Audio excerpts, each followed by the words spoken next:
بعد كده نزار قباني والثورة العربية.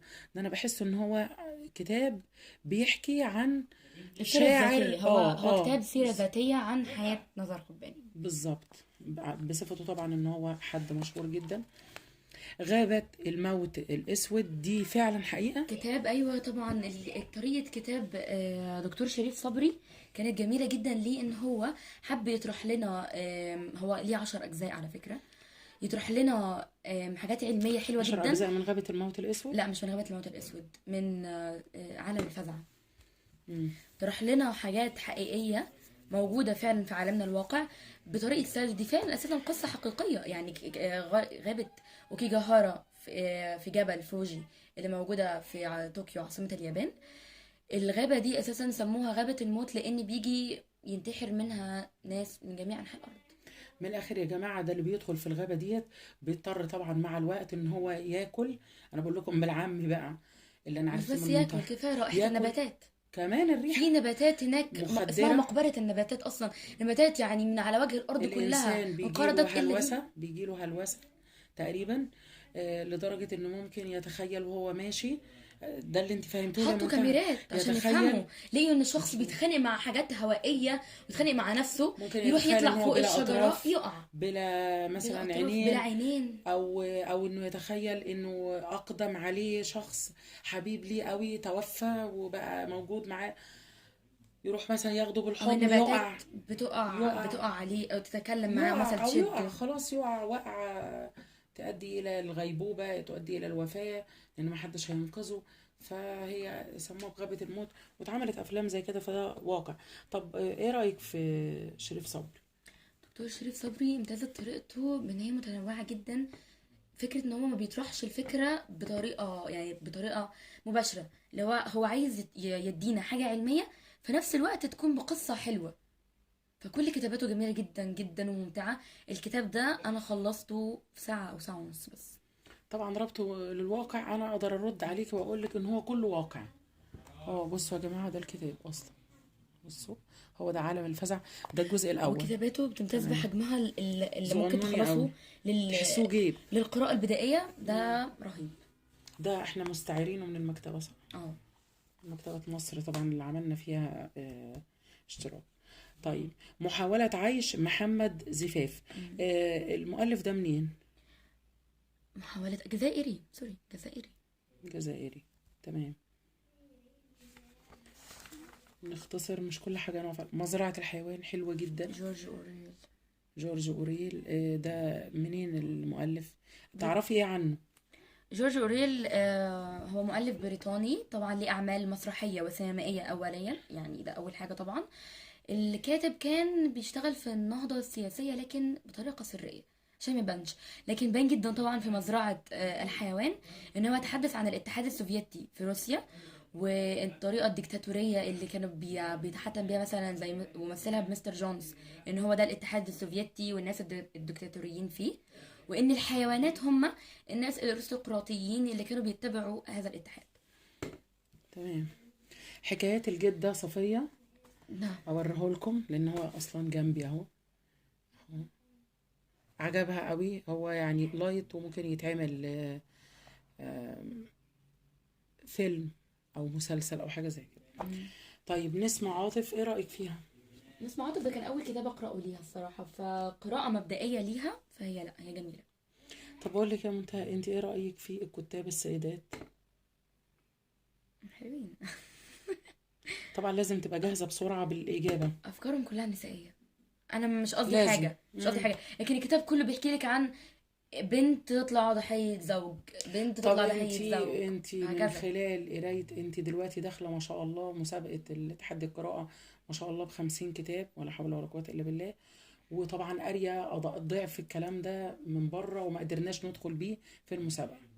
رأيك الكاتب، كلمة كاتب ومؤلف، مناسبة أكثر لرجل ولا أنثى ولا سيدة؟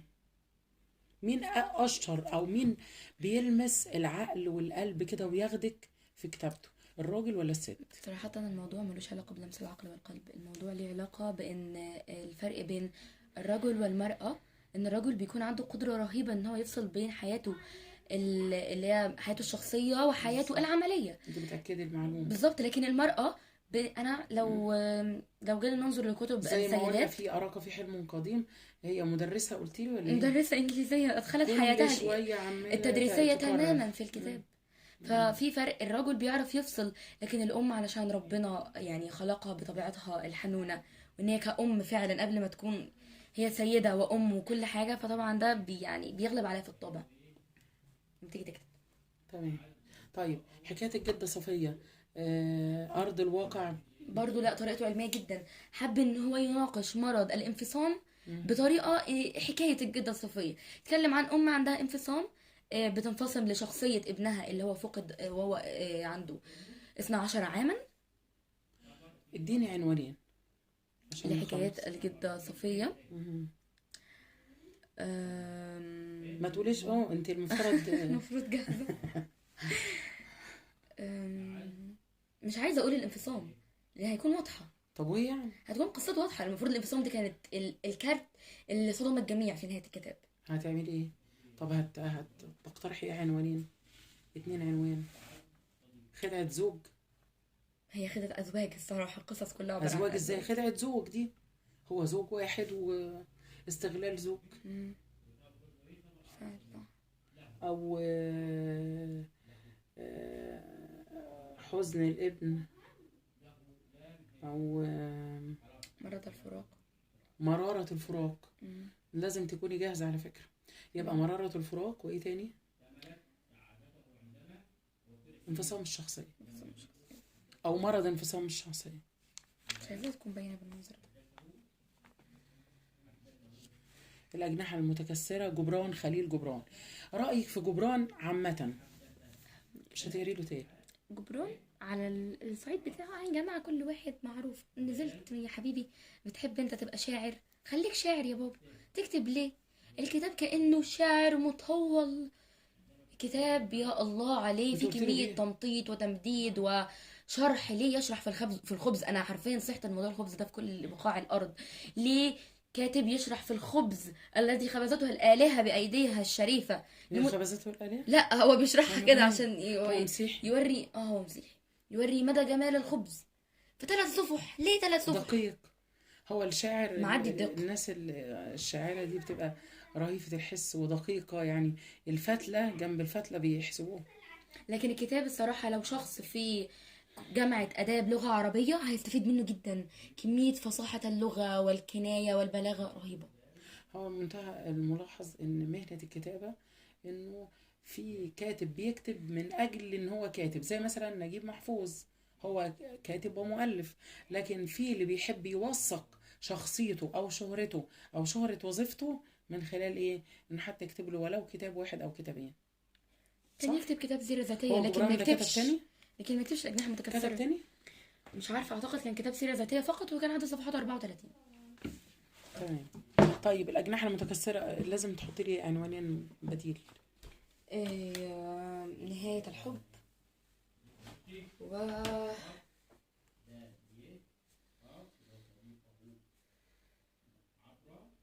مشكلة بسبب الشعر بتاعه ده كان مبهدل الدنيا جدا في الكتاب الصراحة. مم. خليك انك طيب نهاية بتستنشق الحب وإيه تاني؟ نهاية الحب. خبز الآلهة. ممكن تقولي.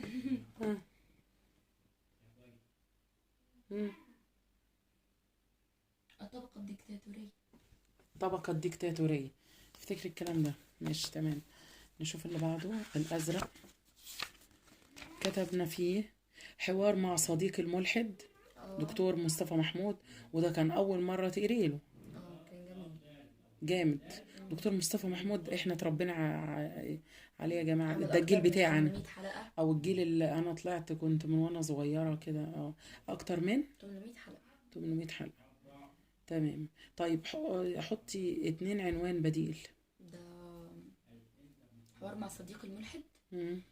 قيم وتعاليم الله، يعني هو فعلا تحدث عن كل قيم وتعاليم الله فعلا، الرجوع الى الله. والرجوع إلى الله. الرجوع الى الله. طب ايه رأيك في الدكتور مصطفى محمود؟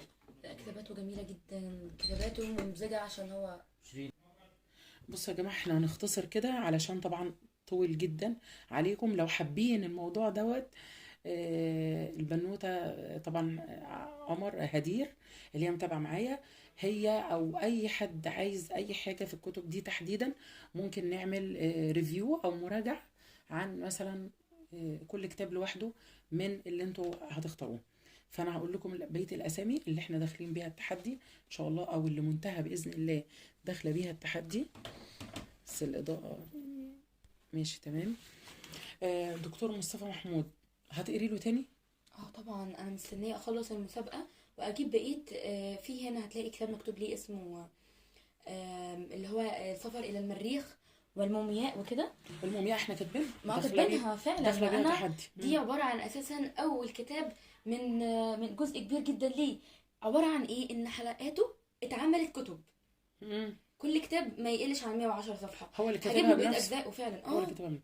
هجيب طب له بقية جميله جدا. بالاختصار، ايه رايك في الدكتور مصطفى محمود في الكتابه بتاعته؟ كتاباته رائعه. وانت جيل طبعا حفيده الحفيد الحفيد. كتاباته رائعة، ممزوجة بين العلم وفي نفس الوقت الدين، عشان هو مهنته كطبيب وبعد كده تخصص لما سافر لأكتر من بقاع الأرض وتضرع إلى الله ونظر إلى مخلوقاته، فطبعا ده كان أكسبه حاجة كبيرة جدا. تمام. دخلت بعد كده ذات مرة في الطريق المظلم، رجال في الشمس. انا بقول لكم كده مقترحات للي عاوز يقرا، للي عاوز يدخل مسابقه، او اللي حتى عاوز يقرا. لا، بطعم الفلامنكو، ارض السافلين. ارض السافلين فظيعه يا جماعه، هقراها لكم لان بجد عجبني جدا ما شاء الله، تلخيص ممتع وتسليط الضوء على كلمات وعبارات معينه. هقراها لكم لانها صغيره طبعا. بصوا: أرض السافلين هي الأرض التي تخون فيها زوجتك وتبيع فيها دولتك وتكفر فيها بربك، أعوذ بالله، دون أن، ما فيش كلمة طبعا أعوذ بالله، السنة اللي بقول يعني، دون أن تبالي فيها لأحد. يأخذنا الكاتب دكتور أحمد خالد مصطفى إلى رحلة من السماء الأولى إلى السماء السابعة، يعرض في كل واحدة عالمها الخاص، حيث عالم الأعلام، وعن البروموجندا الخفية وأشهر الحوادث التي مر بها تاريخنا وعن حقيقتها. كل هذا مع مستضيف لهذه الرحلة هو سكريبون الذي يموت وتجبر على تكملتها بمفردك. سكريبون تقريبا يعني هي منتهى دلوقتي مش جنبي، كنت اقول لكم على تقصد بيه ايه بالظبط. هنا اضطرينا نحط دبوس. طيب الى الظل، الحي اللاتيني، لذيذ قوي او ظريف. متنوع ما شاء الله جدا. بائعة الخبز، بائعة الخبز دي قصة قديمة قوي من 1882. الثقوب السوداء، ستيفن هوكينج. وبائعة الخبز ديت كذا في دومونتيان. بائعة الخبز منتهى انطقي الاسم عشان انتي احسن مني. ايه؟ بائعة الخبز، قولي الاسم كده. كازافي دومونتيان. الثقوب السوداء، ستيفن هوكينج. الناس دي، الثقوب السوداء دي قصة تحفة يا بنات على فكرة، يعني أو يا جماعة، أو يا أولاد اللي بيسمعني. الثقوب السوداء دي علمية حلوة جدا. أوي أوي. طب دي ليها ربط للواقع؟ ربط للواقع؟ كلها واقع، هتاكلني منتهى أنا ذاكرت بانية. الثقوب السوداء دي زي واقع ان انت عايشه على كوكب الارض، مم. انها الواقع ذات نفسه اصلا. تمام. طب انت تعرفي عن مؤلف ستيفن هوكينج؟ ستيفن هوكينج كل كتاباته كانت علميه، يعني كتب مثلا عن كتاب اسمه شجره نيوتن، تحدث تماما عن نظريه نيوتن.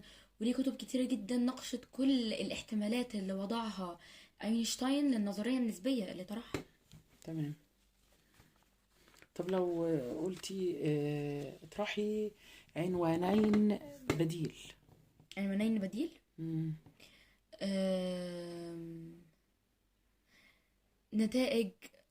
نتائج تحطم النجوم، لان الثقوب السوداء اساسا بتنتج لما النجوم بتنفجر، او نتائج يعني انفجار النجوم بمعنى اصح. او انفجار النجوم، قولي الاسم ده على طول، انفجار النجوم، ابسط. ماشي، ايه تاني ممكن و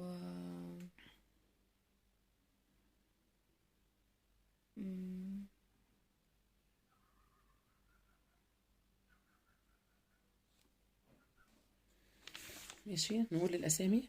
بعد كده زقاق المدق أو زقاق المدق، نجيب محفوظ. جميلة. هو نجيب محفوظ قصصه أقرب إلى القلب بصراحة، لأن هو اختار يعني تحسه إيه قاعد كده زي ما قلت لك واقعية تماما، من وطريقة الواقع، طرحه للأسامي ثلاثية جميلة جدا، بيحسسني عشان فعلا إن دول موظف. أشخاص. يعني موظف. هو كان علوان، يعني مثلا عندنا بعيدا عن علوان علوان مش عارف إيه محتشم. محتشمي، وبعيدا عن اسمه إيه؟ مم. وبعيدا عن علوان لا مش هنا، ما كانش في ده. علوان ده كان موجود في التاني. طب والله الراجل لذيذ. هنا كاتب حميدة بطلة القصة، وعباس الحلو. حميدة بس حميد. الحلو. طبعا أسامي. مصرية أصيلة. لا زمن. الزمن ما هي ده مصرية أصيلة الفضي بقى، زمن. وصلنا للفضي. آخر حاجة هيبقى الذهبي إن شاء الله.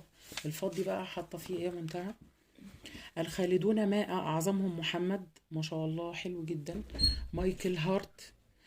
كان لازم إنه كتاب زي ده بجد، ده أنا سلطت الضوء عليه المنتهى، أنا اللي وجهتها يعني، لأنه حاجة حلوة قوي إنه يتناول أعظم شخصيات في التاريخ البشر، وإنه في الآخر يقول إنه أعظمهم محمد. والكاتب مايكل هارت باين جدا من اسمه هو مسيحي. مش مسيحي، في اصل هو كان ذاكر في بدايه الكتاب قايل ان هو مش متابع اي ديانه، لكن هو بيؤمن بوجود ربنا.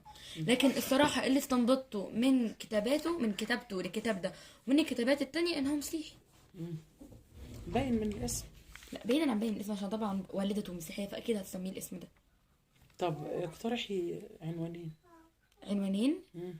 إيه، اعظم 100 ذكرهم التاريخ،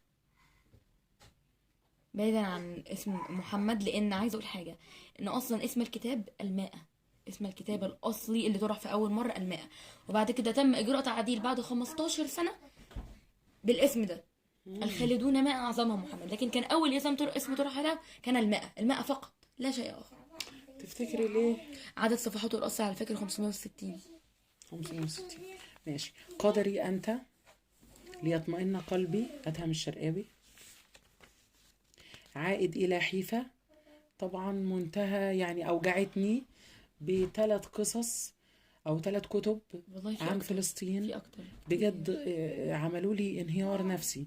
عائد إلى حيفا، سر الغرفة 207 ديت يعني إيه مغامرة أكتر. شفرة دافنشي، دان براون. وزينب محمد حسنين هيكل، كان لازم نكتب له برضه طبعا. حتى لا يطير الدخان، إحسان عبد القدوس.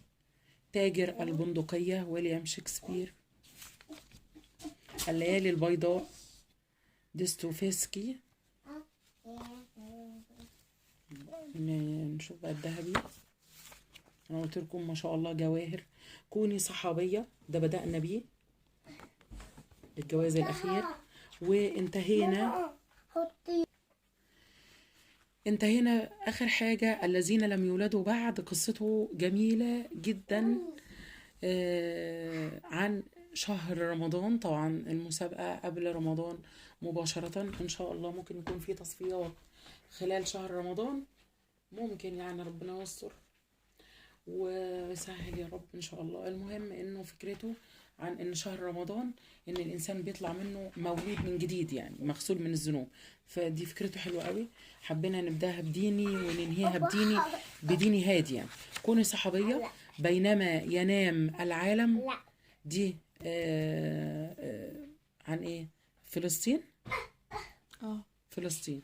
في بيتنا رجل، إحسان عبد القدوس. العسكري الأسود، يوسف إدريس، برضو سياسي شوية. رحلة المريخ والمومياء العجيبة، دكتور مصطفى محمود.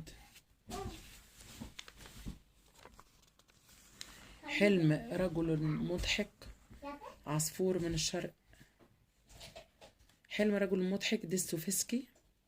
عصفور من الشرق، توفيق الحكيم. طب بالمكسرات، إسراء جاد. دي بنوتة في كلية الطب، فكرته حلوة قوي، اللي هي الأمثال الشعبية وعلاقتها اللي ملهاش علاقة بالطب وفي اللي ليه علاقة يعني.